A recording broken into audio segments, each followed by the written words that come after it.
How much protein do women really need after the age of 50?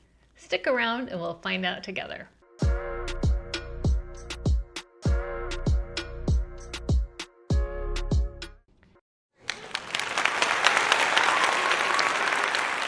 Yes, it's Weigh-In Wednesday, week 14, and we are getting right down to the wire. I'm on a mission to lose 40 pounds in 4 months naturally, and I'm getting very close to the end.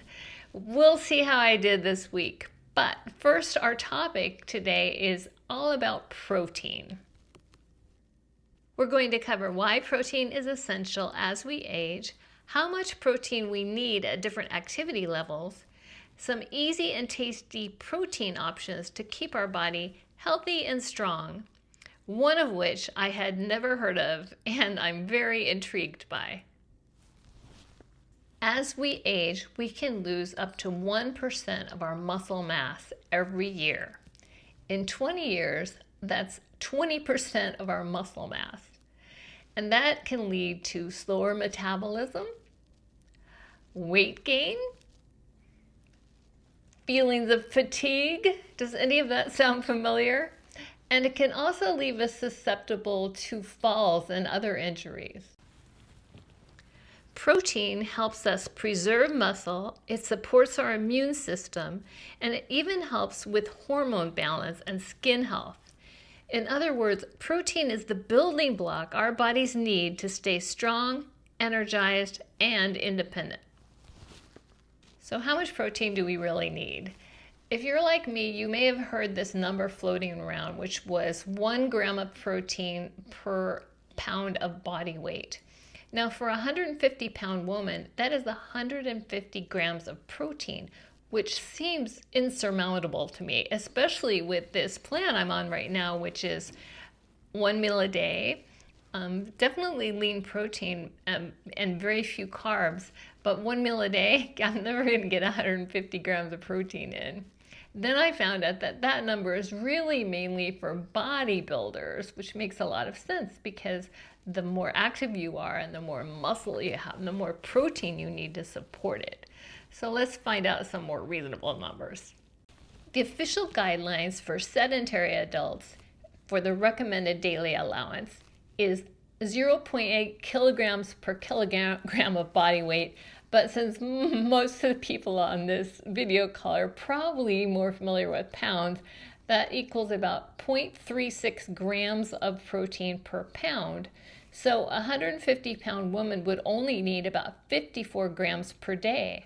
However, that's just the minimum to prevent a deficiency. It's not the optimal amount for maintaining muscle, metabolism, and energy.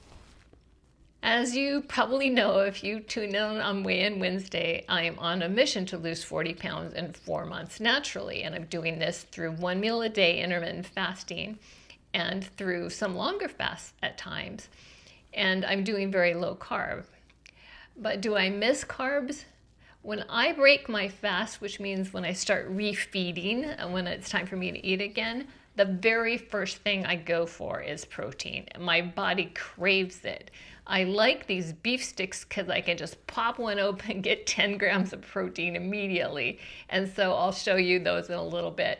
But I often will have a beef stick while I'm waiting as I'm preparing my meal, where I'm going to have protein again. Sometimes I will have a second beef stick, sometimes a third beef stick. And one time this week, which is actually week 15, I had 4 beef sticks. I really needed the protein. So back to how much you really need. The newer research, including studies on aging and muscle preservation, now recommends 1.2 to 1.6 grams of protein per kilogram of body weight, which equals 0.55 to 0.75 grams per pound. So for a 150-pound woman, that's around 82 to 113 grams per day. Now, everyone is different, and you will need more if you're active. I'm going to be sharing some great protein sources, but first a caveat. Because I am low carb, you'll see that I'm not including things like kidney beans, which are great sources of protein. It's because I'm going low carb. So the options I'm going to go over are all pretty low carb, but you can always add in high protein foods that are healthy that also have a good amount of carbs. You don't have to do what I do. So Greek yogurt is an awesome source of protein, and you'd be shocked if you don't already know that regular yogurt versus Greek yogurt, because in Greek yogurt they kind of strain it, and so you're getting more concentrated protein. With Greek yogurt, it's about double or sometimes even more than that of regular yogurt. And what you really want to avoid is the dessert in a cup, which is not real yogurt. It'll say yogurt. It may look like yogurt when you open it up, but if you turn that little label around and read it, you will see that it's full of added sugars and other ingredients that you don't need in your yogurt. Yogurt is a health food, and somehow the food industry has turned it into dessert.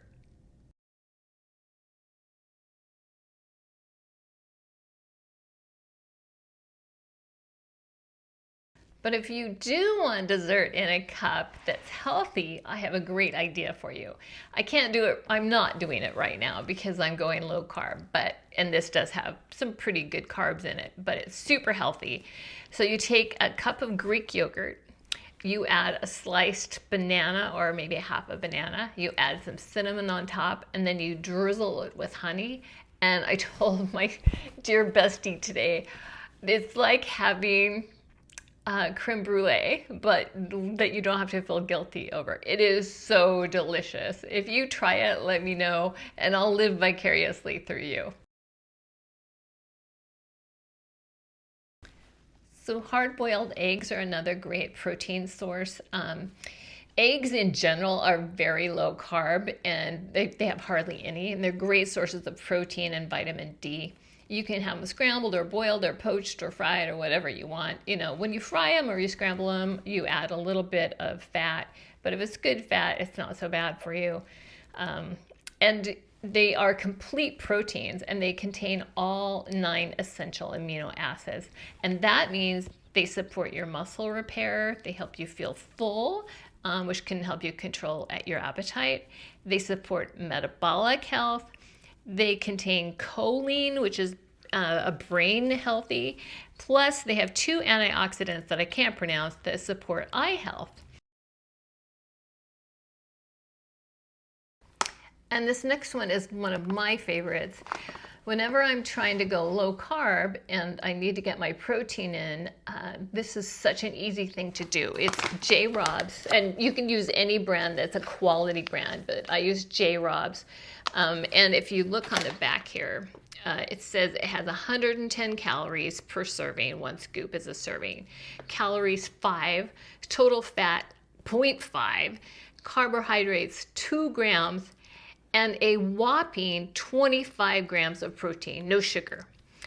So it's super good for you, and that it comes in chocolate, and I recently got it in vanilla. Vanilla. And so I like to, protein shakes in general to me don't taste that good. 𝗪𝗪𝗄𝗃 is one of the better tasting ones, but to make it taste even better, what I'll sometimes do is put a half a cup of frozen blueberries in my bullet blender, and then I put the scoop of 𝗪𝗪𝗄𝗃 in, and then I add enough water to make it the right consistency, and I blend it, and it's like having a shake, like a chocolate blueberry shake.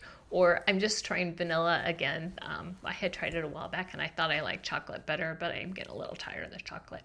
So it's a great source of protein and very inexpensive, meaning it's very expensive, but it's very inexpensive in terms of the stuff that you don't want compared to the stuff that you do want. That's kind of how I look at it.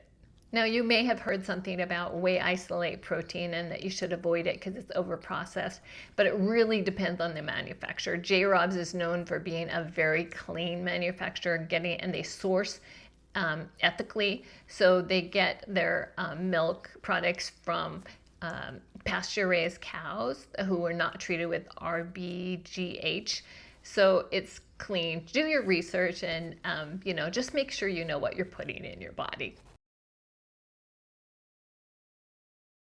And I've already talked about the beef sticks that I love. So I used to get 𝗪𝗂𝗢𝗃 sticks, and I still will. When they're on sale, I just get what's on sale, as long as they're good and there's no added sugar. So 𝗀𝗻𝗃 is what I've been eating lately, and I love this because they are also available at Costco, and I get them in a bag this size. I usually buy 2 bags because my son keeps eating them, but they're great sources of protein. They only have 100 calories, and they have no added sugars, and they have 10 grams of protein per stick. And as 𝗀𝗻𝗃 says, there's no ick in the stick. So there is all this stick with none of the ick, or I forget what their motto is, but there's no weird stuff in it. It's just grass-fed beef and some good, tasty ingredients. So you can give those a try, or 𝗪𝗂𝗢𝗃 sticks. They're both great. Now, as I've mentioned in one of my other videos, even when I'm fasting, I am not a fasting purist. I still will take all of my supplements, and that includes my collagen. I mean, I love this stuff. There's lots of different good collagens out there. This vital protein I love because I can't taste it, and I put a scoop, which is this size. I put a scoop in my morning coffee, and then, well, first I have an espresso. I'm spoiled. I have an espresso, and then I have a machine, so I just can have it at home. And I put a little cinnamon on top. This is good for sugar metabolism. So I do an espresso, and then I will do a cup of regular coffee with a scoop of the collagen in, and that's 1/2 of a serving. So that's 10 grams of protein and I mean, gosh, it's a fantastic, this is not cheap either, of course, nothing that's great is cheap, but it has no sugar in it. It has 70 calories per serving. So 1 scoop is 35 calories, and the protein is 18 grams, so for the entire serving. So you get 9 grams of protein in your cup of coffee in the morning. So I usually do that, and then in the evening I'll have a cup of decaf, because I can't have caffeine past 12, or I'm crazy, I can't sleep. And so I'll have that in my decaf, and so that way I get another 18 grams of protein without even trying, and it's actually, I cannot taste it at all. I've tried other collagens, and you be the judge, you pick what works for you, but I find that I can taste them, and I do not like the taste. And then, of course, there's cottage cheese, which is our mother's diet food, right? I used to hate it when I was a kid, but I love it now, and I think it's delicious. And you can actually make your own. I saw a video on it. It's basically just milk and then white vinegar, and you let that sort of simmer and stew and curdle, and then you strain it, and you've got yourself some cottage cheese. So if you want to make your own, without any of that weird ingredients, if you can't find a health food store that has good cottage cheese, that's a great way to do it. And it has 13 to 15 grams of protein per 1/2 cup. So that's insane. That cottage cheese it's a miracle food. And here's a chart comparing the protein amount in various meat, poultry, and fish for their protein. Now, the salmon and chicken are the leaders in this group. Salmon is great for its omega-3s, and chicken is great for its protein count. And here's one that's been slipping by me. How did I never hear about this? Peanut butter powder. I never heard of it, but I'm really intrigued because it has the same amount of protein as peanut butter. It tastes like peanut butter. Obviously, it doesn't spread like peanut butter, but you can mix it with water, a little bit of water, and turn it into a paste, and it becomes peanut butter. And it's 85% less fat than regular peanut butter. So if you've tried it, if you've used it, please let me know how are you using it. I know you can put it in marinades and smoothies, but and also use that as peanut butter. And I think if you wanted to, if you weren't concerned about the fat content at all, you could probably take that protein powder, the peanut butter protein powder, mix it with some coconut oil, and I think that would be delicious. Maybe the flavors wouldn't mix, I don't know. My vegan friends, I have not forgotten you. I don't know anything about the vegan life. I do know that there are times when I just can't face meat. And I'm not a red meat eater.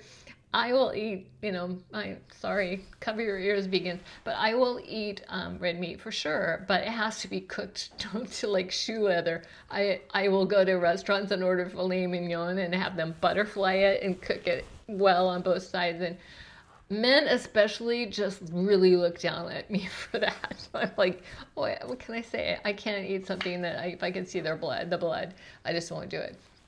I have a very good friend whose family they have this saying, when they make chicken, they don't like any icky parts on there, and they call it, if the icky parts are on there, they call it chicken trauma. So I think about that every time I'm cutting the fat or some weird piece, that little stringy thing that comes on chicken breast, when I'm cutting that up. So I could, just in my mind, I could potentially be a vegan, but I do like meat, and I really crave my protein, and I can't see myself ever craving soy. So anyway, if you are a vegan, please tell us how you are getting complete amino acids, complete proteins, that is. I know that some of the vegan products like chia seeds and soy are complete proteins, but often you have to combine them to get a complete protein, like beans and rice, I've heard, is a complete protein, which I would love that. I mean, I could totally eat that. I'm not eating carbs right now. Probably that's why it sounds so good to me right now. But yeah, please let us know. Train us, teach us. But please don't judge us if we eat meat. So as you can see, protein does not have to be boring, and it can keep you healthy and strong and fearless and fabulous. So any ideas you have for great protein sources, especially given what I'm doing right now, very low carb, please drop it in the comments. I appreciate it. Okay, here come the numbers. In week 14, I lost 1 pound. That brings my total weight loss to 32.2 pounds in 14 weeks. This means my current weight is 139.8, under 140, yay! And that leaves me 7.8 pounds to lose by May 28th. Now, depending on when you're watching this, you may think, oh my God, she'll never make it. But remember that I post these videos a week behind. In fact, tomorrow I weigh in for my 15-week weigh-in, and I will post about that next week. Sad to say, there were 0 non-scale victories, at least in terms of body measurements, in week 14. Not only did the scale barely budge, but the measuring tape didn't either. So how do I feel? At this very moment, I feel great, but I will tell you, when I stepped on the scale with my week 14 results, I was miffed because I really expected a big drop, because the week prior I had only lost 1.2 pounds, and together that's only 2.2 pounds for 2 weeks. And given how quickly I need to lose this weight in order to meet my challenge that I set for myself, 40 pounds in 4 months, I need to average at this point around 2 pounds a week. That is not going to cut it. So what I decided to do was pull out the big guns. I always had in the back of my mind that during this 4 months I would do a 10-day fast. I've done 10-day fasts before, and they don't scare me. And so I decided I would do a 10-day fast. Now, at the end, when you see my meal photos, well, there aren't any photos, I'll explain that in a minute. But when you see the meals I ate in week 14, you will see that the last day I fasted. Well, I called that day 1 of my 10-day fast, and I fasted into week 15. Now, that would mean that all of week 15, I wouldn't eat at all. And then I wouldn't eat a little bit in week 16. But that would give me time to normalize my eating pattern before the end of the journey. Because I don't want you to think, oh, well, she lost it, but she didn't eat any food the last few days. Well, so did I make my 10-day goal? Will I make my 10-day goal in week 15? You'll find out then, but I'll tell you right now, no, I didn't, but I did pretty darn good, and I'll explain that. And I feel really good because I've been sort of weighing myself every couple of days. I feel really good about my weigh-in tomorrow, which is the 15-week weigh-in, and I'll tell you all about that next week. So I said I would not be sharing meal photos this week. Well, the reason for that is a couple of days I kind of missed. I was so hungry I just ate and didn't even take a photo. But also I thought it was more important to share because this is all about protein, to share the protein grams that I was getting each week so you can see where I am. I did pretty well. There was one day when I think I was a little bit low. You'll see that. But for the most part, I did really well in getting my protein in.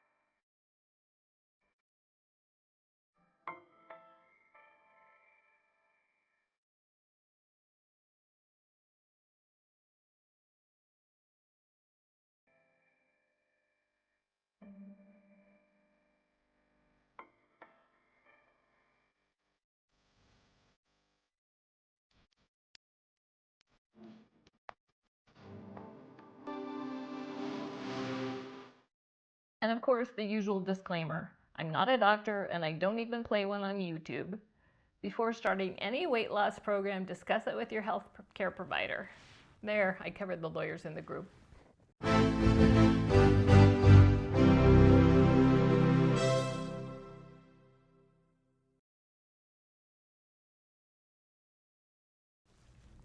And on Friday, we are having our second episode of a series discussing indie publishing. This episode will be about researching your book, how to know that your book even has a market, how to check out the competition, what are some competitive research tools, and where to find that sweet spot that your book will fit into. So stay tuned for that. Thank you so much for joining me. Subscribe if you have not, please. I would love for you to be part of this fearless and fabulous community, and I would love to hear from you. I so much enjoy the comments I get from our community. Thanks a lot, and I will see you next time.